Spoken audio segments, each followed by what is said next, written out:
Alhamdulillah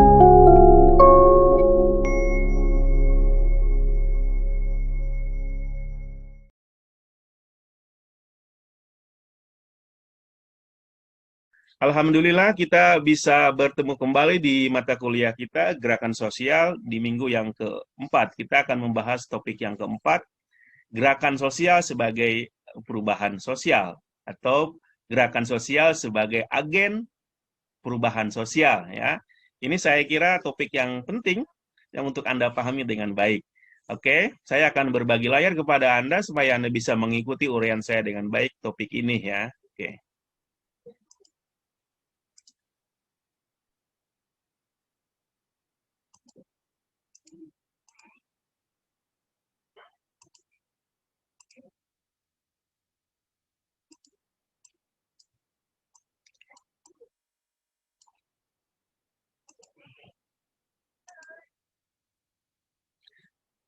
Minggu ini kita akan membahas gerakan sosial dan perubahan sosial. Dengan kata lain, kita akan membahas bahwa gerakan sosial itu merupakan salah satu aktor penting atau agen penting bagi terjadinya perubahan sosial. Ya, ini penting Anda pahami di pertemuan kita kali ini ya. Oke. Nah, uh, sebelum lebih lanjut memahami bagaimana dan apa dan dalam hal apa gerakan sosial itu merupakan agen utama atau agen penting perubahan sosial, kita sebaiknya memahami dulu apa itu perubahan sosial atau social change. Ini sebenarnya perubahan sosial ini ada dalam mata kuliah tertentu, secara khusus kalau tidak salah semester berapa ya, saya lupa. Saya juga mengajar mata kuliah ini mengenai apa itu perubahan sosial, social change. Ya. Oke. Nah, dalam sosiologi atau sosiologi, perubahan sosial adalah perubahan mekanisme dalam struktur sosial yang ditandai dengan perubahan dalam simbol budaya, aturan perilaku, organisasi sosial, atau sistem lainnya.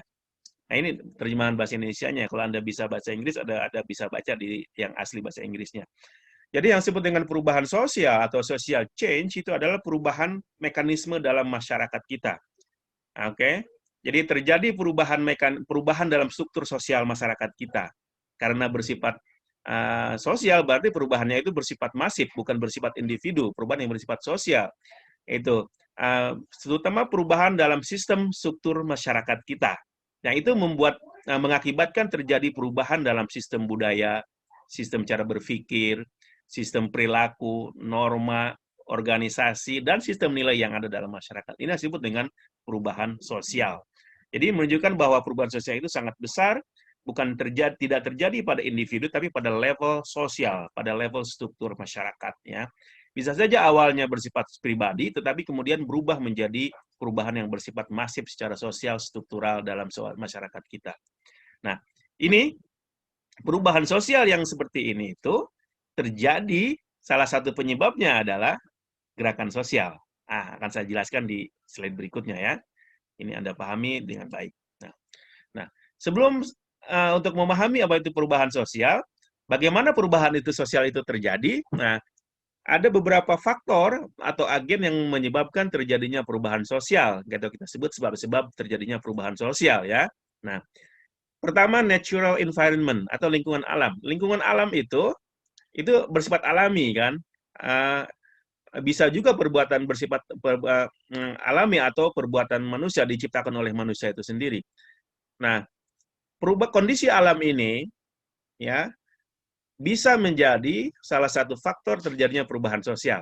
Misalnya perubahan iklim. Iklim itu kan alami di luar perubahan kendali manusia. Nah, perubahan iklim ini bisa menuntut atau mengakibatkan terjadi perubahan sosial kita. Nah, iklim yang dingin itu mengakibatkan terjadinya masyarakat yang berbeda pada masyarakat yang beriklim panas atau subtropik atau tropik seperti kita. Struktur masyarakat orang Eropa yang dingin itu berbeda dengan masyarakat kita yang tropis. Nah, ini iklim atau iklim dalam khususnya alam iklim ini membuat perubahan terjadi dalam masyarakat. Atau yang bersifat perubahan alam ini bersifat buatan manusia seperti apa? Kerusakan lingkungan.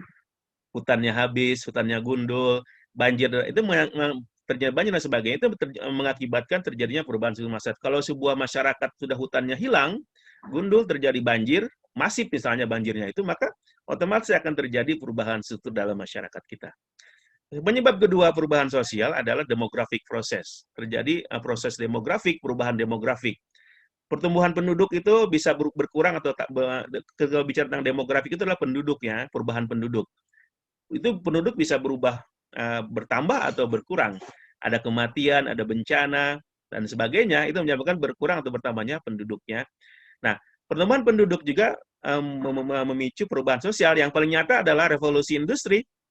Nah, revolusi industri di Inggris itu salah satu disebabkan karena adalah pertumbuhan penduduk yang banyak. Oke, nah ini terjadinya karena ini. Yang ketiga, ini saya singkat saja, nggak usah terlalu panjang. Yang ketiga adalah technological innovation. Penyebab ketiga perubahan sosial itu adalah inovasi teknologi. Teknologi berkembang, ya, ilmuwan menciptakan sains, lalu diciptakanlah teknologi dari sains itu, maka efeknya terjadi perubahan dalam masyarakat. Yang paling gampang adalah kendaraan kita. Diciptakannya roda. Nah, itu roda itu berpengaruh besar dalam sejarah manusia. Ya, roda yang dulu awalnya untuk kuda, ya, yang seperti itu, yang lalu diciptakan sampai sekarang menjadi ban, ya, dalam bentuk ban, ya. Itu perubahannya terjadi mengakibatkan mobilitas masyarakat semakin tinggi, ya. Kalau mobilitas semakin tinggi, maka terjadi perubahan ekonomi, politik, sosial, dan sebagainya. Juga dalam proses membajak sawah atau lahan pertanian, dulu kan menggunakan alat sederhana kan. Nah, gitu kan, dari mungkin dalam bahasa di daerah Sunda kita menggunakan kerbau ya, ngawoluku ya disebut. Nah, sekarang menggunakan traktor. Itu juga terjadi perubahan dalam struktur masyarakat kita. Yang keempat, proses ekonomi. Nah, ini terjadi perubahan dari hubungan tuan tanah ke petani, ke hubungan pemilik menjadi penyewa. Nah, ini kalau proses ekonomi terjadi, misalnya dulu kan ada perubahan dari feodalisme menjadi kapitalisme kan. Nah, ada hubungan tuan tanah dan petani. Itu kan dalam zaman feodal. Nah, sekarang perubahan itu terjadi. Orang feodal mungkin tidak ada, pemilik tanah mungkin sedikit berkurang, tapi hubungannya bersifat kapitalis antara pemilik dan penyewa. Siapa yang punya modal, siapa yang bekerja. Nah, terjadi perubahan karena proses ekonomi. Juga munculnya perubahan dalam organisasi buruh ya. Yang keempat, ide. Nah, ide juga salah satu faktor penting terjadinya perubahan sosial. Nah, ini sangat penting. Sejarah sering berubah, suatu soal berubah karena ide. Yang paling jelas adalah Calvinisme misalnya. Ajaran Protestan, satu ajaran Protestan yang mengajarkan bagaimana pentingnya seseorang itu bekerja dengan keras sehingga memiliki kesejahteraan material. Karena itulah yang dipilih oleh Tuhan, tandanya bahwa Tuhan memilih dia sebagai orang yang terpilih. Ajaran Calvinisme. Maka lahirnya ini ajaran Calvinisme itu melahirkan kapitalisme yang ada di Barat. Nah, yang keenam, nah ini yang menjadi inti kuliah kita. Salah satu aktor penting perubahan sosial adalah gerakan sosial atau social movement. Ini menjadi fokus kita. Gerakan keagamaan dari mulai agama awal, nabi awal sampai nabi terakhir itu adalah merupakan bersifat adalah gerakan sosial. Dari Nabi Adam sampai Nabi Muhammad contohnya, atau dalam Islamnya itu adalah contoh salah satu gerakan sosial, gerakan keagamaan sebagai gerakan sosial yang mempengaruhi perubahan sosial. Begitu juga dalam agama Buddha, agama Hindu, dan sebagainya. Pemimpin karismatik, nah itu juga ini salah satu poin penting dalam gerakan sosial, karena kalau gerakan sosial pasti ada pemimpinnya. Nah, ini akan menjadi fokus kita bagaimana gerakan sosial itu merupakan faktor penting atau agen penting terjadinya perubahan sosial dari dulu sampai sekarang. Yang terakhir, faktor terakhir perubahan sosial adalah political process. Political process, proses politik. Nah, kan politik itu tidak stagnan, terjadi mengalami dinamika dan perubahan dalam masyarakat, termasuk dalam negara kita ya.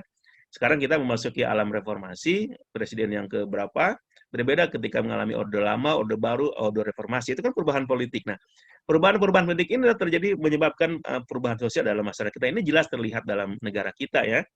Nah, kalau ada terjadi kekacauan politik dalam sebuah negara, pasti akan terjadi perubahan struktur dalam masyarakat. Negara tidak berfungsi juga akan mengakibatkan perubahan dalam masyarakat. Munculnya grup revolusioner akan yang mengambil alih dalam bentuk kudeta, nah itu juga akan mengakibatkan terjadinya perubahan sosial dalam masyarakat kita. Ini adalah 7 faktor atau agen perubahan penyebab terjadinya perubahan sosial yang penting dalam sejarah manusia sampai sekarang. Salah satunya adalah gerakan sosial yang menjadi fokus mata kuliah kita. Nah, sekarang saya akan fokus kepada gerakan sosial sebagai agen atau aktor penting perubahan sosial. Anda sudah tahu, saya ingin mulai dengan definisi mengingatkan Anda kembali mengenai apa itu gerakan sosial atau social movement. Gerakan sosial adalah aliansi sosial sekelompok orang yang berserikat untuk merubah atau menghambat suatu perubahan sosial dalam masyarakat. Any broad social alliance of people who are associated in seeking to effect or block an aspect of social change within a society. Nah, ini Anda harus pahami nih, ini adalah definisi dasar yang harus Anda pahami selama mata kuliah ini. Minimal Anda tahu apa arti definisi atau pengertian gerakan sosial.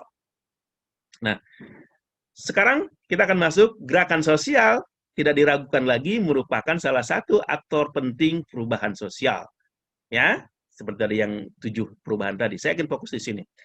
Pada aspek mana gerakan sosial menjadi aktor penting perubahan sosial? Nah, gerakan sosial adalah aktor utama masyarakat dan sejarah manusia. Kalau kita membaca sejarah manusia dari dulu sampai sekarang, masa prasejarah sampai sekarang, itu di situ gerakan sosial memiliki peranan penting terjadinya perubahan dalam masyarakat kita. Oke? Oke, dalam konteks keagamaan misalnya itu sangat jelas terlihat gitu ya. Pada masa di konteks Indonesia misalnya itu gerakan-gerakan sosial yang dimulai oleh tokoh-tokoh Islam dan juga tokoh-tokoh nasionalis lainnya itu sangat berpengaruh dan jelas nyata kontribusinya bagi perubahan yang terjadi dalam masyarakat Indonesia. Masyarakat dan sejarah diciptakan melalui tindakan kolektif dan agen utamanya adalah gerakan sosial. Nah ini, dengan demikian masyarakat dan sejarah itu tercipta melalui tindakan kolektif dalam gerakan sosial. Nah, ada tindakan kolektif yang merubah masyarakat dan sejarah manusia. Nah, tindakan kolektif ini umumnya mewujud dalam sebuah gerakan sosial. Ya, nah, ini sumber dari Alan Thorne dalam bukunya Stomka ya, yang bukunya perubahan sosial. Nah, tujuan gerakan sosial, mengapa itu bisa terjadi? Karena memang gerakan sosial itu punya tujuannya apa? Perubahan sosial. Nah, perubahan sosial itu kenapa bisa begitu? Karena perubahan sosial itu gerakan sosial itu memang punya tujuan perubahan sosial, baik yang bersifat individu atau yang bersifat sosial, seperti yang Anda lihat pada 4 macam gerakan sosial. Kriteria gerakan sosial yang berfungsi sebagai agen sosial ya. Nah, apa kriterianya bahwa sebuah gerakan sosial bisa menjadi agen perubahan sosial? 1, perubahan itu berasal dari bawah.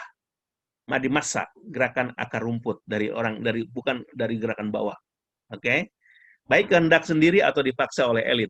Nah, kalau ada gerakan kolektif dilakukan oleh banyak orang bersifat massa, baik itu oleh upaya sendiri atau didorong atau dipengaruhi oleh kelompok elit, ini menjadi salah satu syarat penting terjadinya perubahan sosial melalui gerakan sosial. Nah, syarat kedua yaitu mesti perubahan itu mungkin terjadi. Karena ada faktor-faktor lain, bisa saja orang masyarakat sudah berkumpul, sudah bersepakat ingin melakukan perubahan, tapi kalau situasi itu tidak memungkinkan, ada faktor-faktor lain seperti faktor politik, itu mungkin tidak bisa terjadi. Nanti akan saya sebutkan faktor-faktor lain selain masa kolektif tadi. Ya. Nah, perubahan sosial yang diinginkan dan tipologi gerakan. Nah, bagaimana bentuknya gerakan sosial yang membawa perubahan sosial itu? Nah, ini kita kembali kepada 4 jenis 4 tipe gerakan sosial. Dalam membuat perubahan sosial itu, gerakan sosial itu tentu punya tujuan. Nah, tujuannya itu pertama ada yang perubahan yang ingin dituju itu ada perubahan yang bersifat terbatas. Ada gerakan sosial punya tujuan, tapi tujuannya itu ingin membuat perubahan. Tapi perubahan itu hanya bersifat terbatas, hanya bersifat pada level individu. Ya, pada bidang tertentu dalam kehidupan masyarakat tanpa menyentuh inti struktur sosial masyarakatnya. Contohnya apa? Gerakan reformatif. Nah, gerakan reformatif ini ingin merubah struktur masyarakat, tetapi tidak semua struktur masyarakat, hanya satu aspek saja. Yang terjadi seperti gerakan reformasi di Indonesia, yang dirubah adalah hanya aspek politiknya saja, ekonominya masih lama. Nah, jadi perubahan pada satu aspek masyarakat saja itu gerak pada aspek tertentu saja, misalnya pada aspek politik seperti gerakan reformasi. Ini disebut gerakan reformatif. Nah, yang kedua, gerakan sosial dalam membuat perubahan sosial itu punya tujuan perubahan pada seluruh struktur masyarakat. Nah, kalau yang pertama itu reformatif hanya bersifat satu aspek saja dalam masyarakat, tapi dalam gerakan yang kedua ini, ya ini dirubah adalah struktur keseluruhan masyarakat kita, maka disebutnya gerakan radikal atau gerakan transformatif. Yang dirubah bukan cuma aspek politik misalnya, tapi juga keseluruhan. Maka di sini bersifat gerakannya revolusioner atau radikal. Oke, seperti saya contohkan di pertemuan sebelumnya ketika gerakan komunis di Cina dan Soviet mungkin merubah seluruh suku masyarakat di sana. Ya. Yang ketiga ada gerakan sosial yang ingin merubah masyarakat itu. Oke, perubahan yang ingin dicapai membentuk masyarakat dalam suatu pola yang belum pernah ditemukan sebelumnya. Nah, bila orientasi gerakannya adalah ke depan, maka gerakan ini bersifat progresif. Kan ada gerakan sosial yang punya orientasinya ke depan. Nah, ingin maju ke depan, masa lalu atau masa sekarang nggak usah dipikirkan, kita robah, yang penting kita maju ke depan. Nah, ini adalah disebut gerakan sosial progresif ya. Biasanya ini dipicu atau dilandasi oleh cara berpikir Marxisme ya. Nah, gitu. Tapi juga ada gerakan sosial yang justru ingin mempertahankan keadaan yang ada, mereka ingin kembali ke masa lalu. Jadi masa lalu menjadi tujuan mereka. Jadi mereka menganggap sekarang ini adalah bermasalah, mereka ingin merubahnya, tapi mereka melihatnya ke depan, ke belakang. Hal-hal atau tradisi di masa lalu itu merupakan rujukan untuk merubah apa yang ada di zaman sekarang ini. Nah, ini dinamakan gerakan konservatif. Oke, nah, kalau dalam segi politik ini sayap kanan atau politik kanan. Dalam keagamaan juga sama. Ada gerakan keagamaan kan yang melihat sekarang ini kita tidak lagi beragama dengan murni. Karena itu kita harus kembali ke masa lalu sebagaimana zaman Nabi dan sahabat atau zaman salaf. Contohnya dalam Islam adalah gerakan salafisme. Oke, nah ini contohnya. Nah, perubahan pada struktur sosial atau perubahan sosial. Nah, ini yang ini 4 tipe yang saya pernah jelaskan kepada Anda yang dibuat oleh David Eberly, gerakan mengenai gerakan sosial yang punya tujuan merubah perubahan sosial yang terbagi kepada 4 bagian, yang 4 tipe. Pertama, gerakan transformasi yang bertujuan perubahan total dalam struktur masyarakat. Yang kedua, gerakan reformasi yang ingin merubah perubahan dalam masyarakat, tapi hanya satu aspek saja. Yang ketiga, gerakan redemptif atau penyelamatan yang bersifat individu, ingin merubah seseorang hanya pada aspek individunya saja. Itu pun pada ingin perubahan seseorang menjadi katakanlah tidak beragama menjadi beragama. Nah, itu ada perubahan. Ini semacam redemptif, itu pertobatan ya. Yang keempat adalah gerakan alternatif yang bertujuan ingin merubah individu, tapi hanya satu aspek individu saja. Contohnya adalah gerakan anti merokok. Ya. Nah, kalau kita pahami dan kita sepakat bahwa gerakan sosial itu merupakan agen penting gerakan perubahan sosial, syaratnya apa yang harus dipenuhi oleh sebuah gerakan sosial untuk bisa menjadi agen penting perubahan sosial? Nah, saya akan jelaskan kepada Anda beberapa syarat bagaimana sebuah gerakan sosial bisa berfungsi dengan baik sebagai agen perubahan sosial. Ya. Pertama, ini saya merujuk kepada Smelser ya. Syarat pertama bagi sebuah gerakan sosial bisa berfungsi dengan baik sebagai agen perubahan sosial adalah adanya structural conduciveness, yaitu kondusivitas struktur. Nah, struktur sendiri harus mulai memberikan kontribusi bagi terjadinya perubahan dalam masyarakat oleh sebuah gerakan sosial. Jadi, faktor sosial, faktor struktur situasi sosial tertentu mendorong terjadinya perubahan dalam masyarakat melalui gerakan sosial. Nah, kalau struktur masyarakatnya itu masih menentang Anda untuk melakukan perubahan, tentu Anda susah akan melakukan perubahan. Tapi kalau struktur masyarakatnya sudah mulai menerima diri Anda untuk bikin perubahan, maka gerakan perubahan yang Anda buatkan, gerakan sosial yang Anda buat, itu akan mudah mendorong terjadinya perubahan dalam masyarakat Anda. Nah, contohnya ketika terjadi di sini misalnya, contoh tadi gerakan anti merokok ya. Kalau masyarakatnya belum terdidik, ya, Contohnya ya, masih masyarakatnya berpendidikan rendah, gerakan anti merokok itu susah, ya, karena orang susah dimasuki oleh ide-ide baru karena belum mengerti. Tetapi kalau masyarakatnya sudah berpendidikan tinggi, rata-rata pendidikan tinggi, maka ide bagaimana berhenti merokok karena itu gerakan-gerakan anti merokok itu akan mudah dipahami karena terjadi struktur masyarakatnya orangnya sudah berpendidikan sehingga ide-ide bagaimana gerakan anti merokok itu bisa disampaikan dengan mudah dipahami karena masyarakatnya atau orang yang di sana Anda sudah berpendidikan tinggi. Nah, seperti itu ya. Tapi ini secara general ya, tapi tidak mesti orang yang berpendidikan juga dengan mudah bisa menerimanya. Tapi banyak juga orang yang suka merokok ya, menjadi perokok berat. Syarat kedua bagi sebuah gerakan sosial berfungsi dan baik bagi perubahan sosial adalah ada ketegangan struktur dalam masyarakat kita. Ada lembaga-lembaga atau aktor dalam masyarakat itu mengalami ketegangan. Tidak solid terjadi perbedaan kepentingan dan sebagainya. Nah, semakin besar ketegangan dalam struktur masyarakat ini, maka semakin besar pula peluang terjadinya perilaku kolektif yang mendorong kepada perubahan sosial. Nah, contohnya ketika reformasi di Indonesia, opresi yang dilakukan oleh oleh Orde Baru dipimpin oleh Soeharto dan Golkar itu membuat berbagai pihak dalam masyarakat Indonesia itu merasa sakit, merasa tidak enak, merasa tidak nyaman, merasa ingin berubah, mereka ingin berontak, baik itu mahasiswa, masyarakat banyak, kemudian juga tentara dan polisi. Nah, terjadilah ketegangan itu sehingga memudahkan terjadinya gerakan reformasi di Indonesia. Kalau itu tidak terjadi, itu nggak mungkin terjadi perubahan reformasi. Yang ketiga, syarat ketiga sebuah gerakan sosial bisa berfungsi sebagai agen utama perubahan sosial adalah growth and spread of generalized belief. Artinya terjadinya berkembangnya dan menyebarnya suatu kepercayaan umum dalam masyarakat. Ini bisa saja dibentuk atau direkayasa.